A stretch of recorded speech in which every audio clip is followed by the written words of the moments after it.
Salut les gens, c'est le petit chat, et aujourd'hui on va parler d'un anime. Il s'agit de Re:Zero Kara Hajimeru Isekai Seikatsu, qui veut dire en français Re:Zero, commencer une vie dans un autre monde. Re:Zero est un light novel écrit par Tapei Nagatsuki et illustré par Shinichiro Otsuka.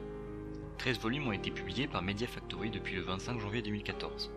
Et aujourd'hui, nous parlerons de la série qui a été adaptée par White Fox depuis le 4 avril 2016, et qui est réalisée par Watanabe Masaharu. Je vous lis la synopsis de l'anime et ensuite on parlera de l'anime. Attention, il y aura du spoil. Un jour, un lycéen nommé Natsuki Subaru est transporté dans un monde parallèle sans aucune explication. En essayant de prendre ses marques et en se promenant dans ce monde, Subaru est attaqué par une bande de brigands. Mais il est sauvé par une jeune fille nommée Emilia. Pour lui rendre l'appareil, il décide de l'aider dans ses tâches quotidiennes. Un beau jour, Emilia et Subaru sont attaqués et tués par une mystérieuse personne. Cependant, Subaru se réveille au lieu et au jour où il est arrivé dans ce monde. C'est à ce moment-là qu'il se rend compte qu'il peut retourner dans le passé après être mort. Pour échapper à son funeste destin, Subaru décide d'utiliser son pouvoir pour sauver Emilia et pour se sauver lui-même. Voilà, donc ensuite pour décrire graphiquement l'anime, c'est plutôt pas mal, il est assez bien fait, les combats sont très dynamiques, et moi ce que j'aime particulièrement bien, c'est la luminosité au niveau du jeu des ombres, de la lumière, qui rend les scènes très vivantes. Ensuite, au niveau du rendu des émotions, on est encore sur du assez haut level. Plus on avance dans l'anime, plus les émotions du personnage changent. On ressent vraiment de l'empathie pour Subaru, à force de le voir tout le temps mourir, mais on ressent aussi de la haine envers lui, quand il pète des câbles. C'est parfois un anti-héros et souvent t'as juste envie qu'il ferme sa gueule. Au fur et à mesure que la trame de l'anime avance, il y a donc un vrai changement dans ses émotions, et on sent qu'avec le temps, le personnage s'endurcit et essaye d'apprendre de ses erreurs. Mais à force de ressentir de tels chocs émotionnels, à force de tout le temps mourir, de voir ceux qu'il aime mourir autour de lui, il craque aussi souvent, ce qui le mène à la folie, et là, t'as juste envie de le baffer. En effet, à part son pouvoir que j'appellerais checkpoint, il n'a rien de spécial. Il n'est pas fort, pas très intelligent, impulsif et bien trop sûr de lui. Ce qu'on pourrait reprocher à l'anime, c'est le temps que prend l'histoire à se mettre en place. On reste toujours sur la même chose pendant les 10 premiers épisodes. Mais après, le changement est radical et vous en prenez plein les yeux. Ce qu'on reproche aussi beaucoup à l'anime, c'est le personnage principal, Subaru. Parce que d'habitude, on est habitué à avoir un personnage principal qui est le héros, qui a quelque chose de spécial, à qui on a envie d'identifier. Alors que là, on n'a pas du tout envie de s'identifier à Subaru en fait. Comme je l'ai dit, il est complètement con en fait, il fait que mourir.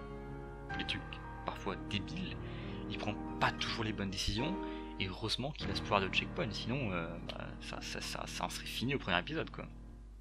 Donc le personnage va utiliser son pouvoir afin de changer le cours de l'histoire, il va pouvoir anticiper les actions qui auraient dû se passer pour tout changer autour de lui. Et c'est ça qu'on aime voir en fait, le fait qu'il puisse modifier ses actions afin de remodeler la vie qu'il veut, changer ses erreurs, recommencer ce qu'il a raté et possiblement arriver à ses fins. La plupart des autres personnages autour de Subaru sont très intéressants, mais pas assez développé. À part pour le cas des jumelles Rem et Ram, on voudrait connaître l'histoire des autres personnages, surtout celle d'Emilia. Mais la question la plus intéressante de l'anime en général, c'est de savoir d'où provient le pouvoir de Subaru. On ressent vraiment une ambiance stressante et qui nous file la chair de poule à chaque fois qu'il se passe quelque chose en rapport avec le pouvoir de la sorcière, plus connue sous le nom de Satella. À chaque fois, il y a cette musique stressante qui revient, des scènes montrant des mains noires qui saisissent le personnage au cœur, l'empêchant de pouvoir dire ce qu'il ressent et de respirer. Et pour ma part, c'est ce qui m'a fait tenir jusqu'à la fin. On veut connaître la raison qui fait de lui le personnage ayant hérité des pouvoirs de la sorcière. Ou est-ce une malédiction qu'il a reçue? On ne le sait pas. Et on veut le savoir. Mais pour ça, il faudra regarder la suite de l'anime ou regarder les scans. En tout cas, je peux vous dire de bien vous accrocher pour les épisodes 14 et 15, et regardez bien jusqu'à la fin de l'épisode 15 pour ne pas sauter la petite partie après l'ending.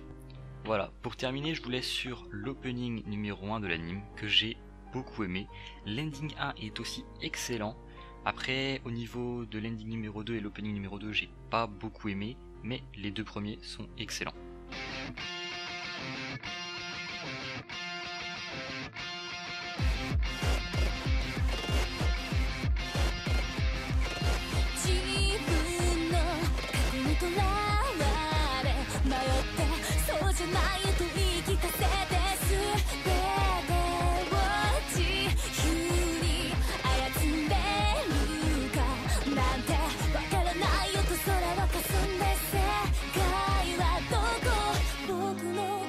扉に残る大事なもの、忘れない記憶、何度でも君を守り抜くと叫んで、巻き戻しの中掴んだ愛はそう話はしないから散りばめた想い、今一度君の願いで